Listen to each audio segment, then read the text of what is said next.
આપણે ત્યાં તો 10મું પણ મહત્વનું ને 12મું મહત્વનું, એ 8મા ધોરણથી જેની તૈયારીઓ ને એના ટ્યુશન ક્લાસ ને. ખરેખર અહીંયા જે બેઠા છે વાલીઓ પોતે હૈયા પર હાથ રાખીને પૂછે, આપણે આવું કર્યું તો?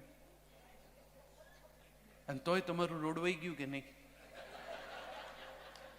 એટલે તમારા જેટલું કદાચ આનું નહીં રોડવાય, પણ વાંધો તો નહીં જ આવે. તો આટલું બધું શું કામ કરો છો? એને થોડુંક એની રીતે વિકસવા તો દો. આ કોકના નથી, તમારા પોતાના છે. અને આવ્યા નહોતા ત્યારે કેવી સ્થિતિ હતી એ તો વિચારો.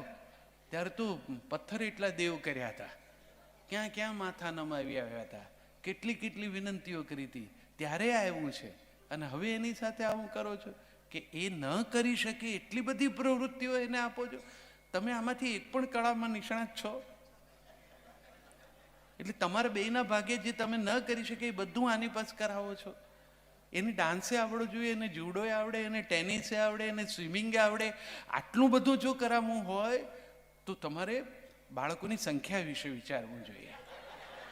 કારણ કે આ એક એક કલા જિંદગી માંગે એવી છે. તો બધું કોઈ બાળક ન કરી શકે. મોટાભાગના દાંપત્યમાં જે કેટલાક પ્રશ્નો છે સંગાતને કડવો બનાવનારા, એ આ બાળ ઉછેરના જ છે.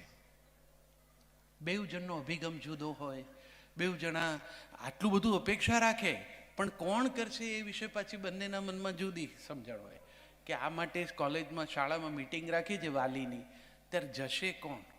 અને પછી પપ્પાને એમનું કામ હોય, મમ્મીને એની ઓફિસમાં કામ હોય, અને છેલ્લે દાદા દાદી જાય.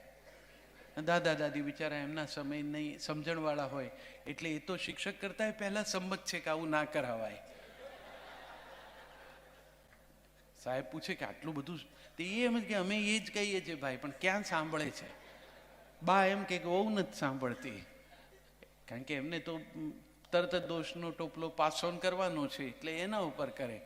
પણ આ ટુગેધરનેસ માટે એને એ બોન્ડિંગને, પતિ પત્નીના બોન્ડિંગને વધારે મજબૂત કરવા માટે, સંગાથનું ગૌરવ કરવા માટે બાળકનું ધ્યાન એવી રીતે રાખવું જોઈએ, એવો ઉછેર કરવો જોઈએ, એમાં બંનેનું યોગદાન દેખાવું જોઈએ.